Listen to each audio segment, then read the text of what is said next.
Evening, ladies and gentlemen. I'm back, and welcome back to the debate show that I hold every morning at 4 a.m. in my room. Today I have a very special guest, goes by the name of Mr. Willie, and he's here to talk right to work laws. Let's get into it. So, Willie, just for the audience, why don't you tell us what exactly right to work laws are? Well, I'm glad you asked, because in a nutshell, Jake, basically I don't got to pay no damn union fees for a union that I don't want to be in.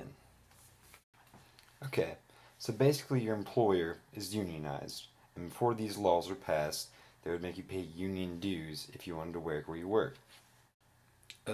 Yeah.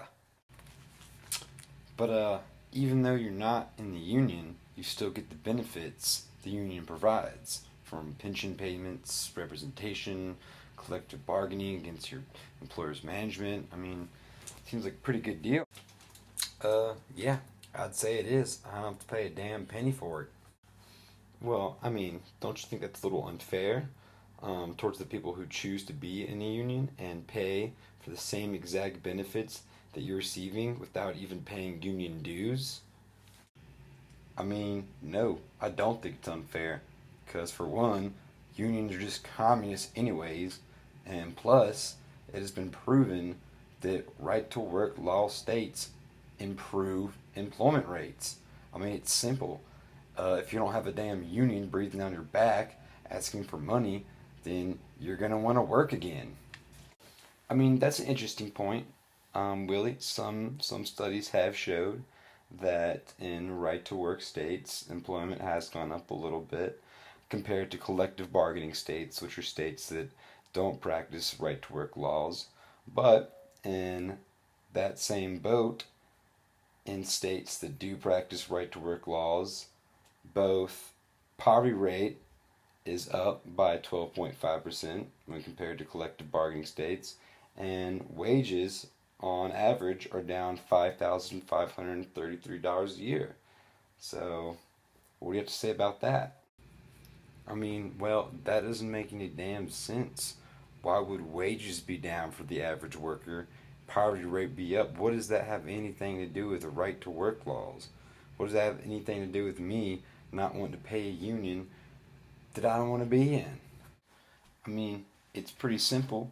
When people like you don't pay the union dues, but still collect the benefits from the union, it obviously affects the union's ability to do a lot of things. I mean, you're leeching the resources from them, and I mean, the amount of people that have been joining unions in the past 10 years has shrunk significantly. I mean, they're losing their say, their voice, and without unions, who's to argue for your average worker, your average Joe?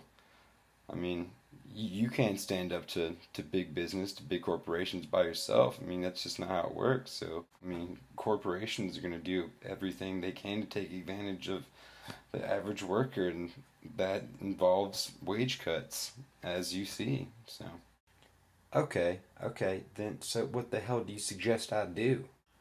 I mean, well, you could be more open minded about it. Maybe you can consider joining the union that your employer's cooperation with. See if you can fight for or collective bargain with your other union members for better safety regulations, higher pay. I mean, the list goes on. I mean, now that you say it like that, it's starting to make a little bit of sense. I mean, hell, I don't get paid scratch. That's why I don't want to pay my union dues, because I'm poor. Maybe that has something to do with my manager. Uh, Maybe these union fellas ain't so bad after all. Uh huh. Uh huh.